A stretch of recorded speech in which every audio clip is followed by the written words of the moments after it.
There were 36 internment camps in Canada during the war.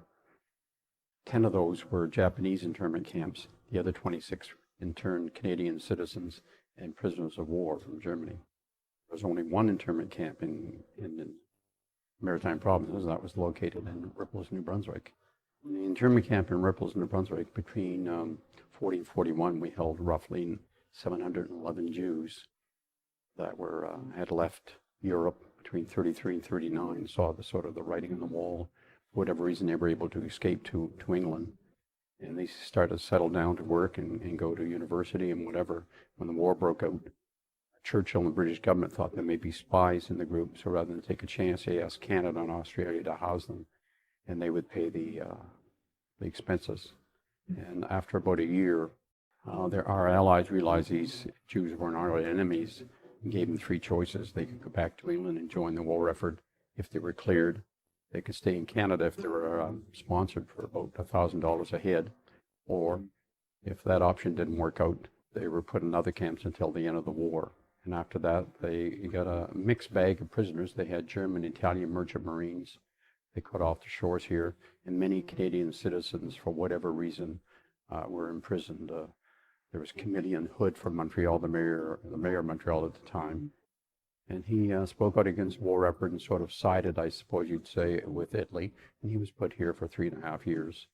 And but I found out, not being a historian, that there weren't any trials for these people. If the government, the Mounties, your neighbors suspected you and reported you, the chances are you may have ended up there, especially if you had connections to any groups that were opposed to the war or sort of favored the German nation. But overall, they were treated well, fed well.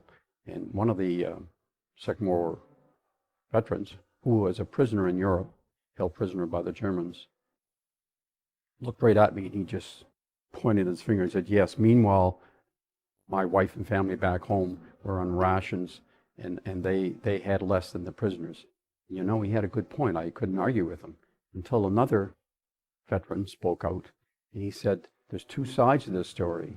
He said, "I was a prisoner of war in Germany during the Second World War. The prisoner said to the guard, the German guard, 'Why are you treating me better than the other prisoners?'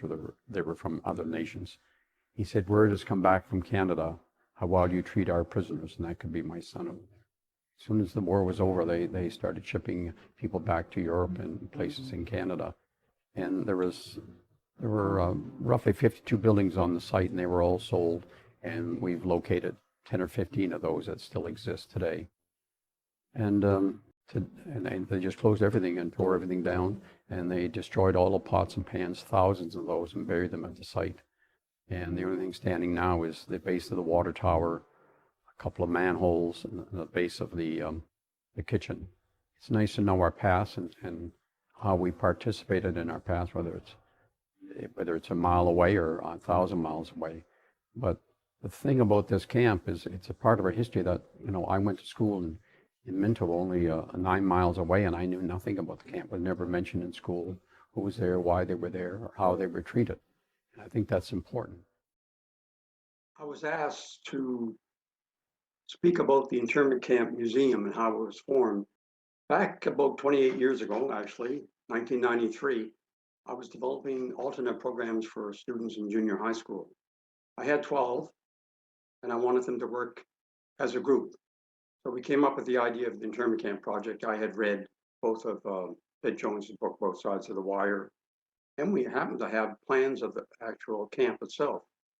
So we got to start in 1993. We spent about 6 months on the model. We interviewed probably 20, 30 people in the community. And then we also made trips out to the site. We dug for artifacts. Someone had told us where they thought they might be. So we dug about 3 feet in the ground. We found pots and pans and other kitchen utensils, brought them back to the school, put them in those trophy cases that you see in schools, continued working on the model. It turned out that the model needed more than those 12 students. And we didn't plan on this, but 50 students volunteered to help. Teachers volunteered, even the bus driver tried to help, and it was a great help. When it was all done, students and I were both pleased with the project and the results. And my objectives were met. So we laid back, we thought that was the end of it. But lo and behold, when parents and grandparents and family members came to school to pick up their children, they saw the items in the display cases. They said, hey, my grandfather has an item that came from the camp at home. Would you like to have it? And we said, sure. They kept coming, and all of a sudden the news media picked up on it, ran stories on television and radio. All of a sudden we got calls from all over the province asking for stories that they had and artifacts and items. We didn't know what to do with everything. So I decided to ask some people in the community that I knew if they would volunteer to be on the committee. They did. And in 1997, in June, we opened our museum, and we're still operating.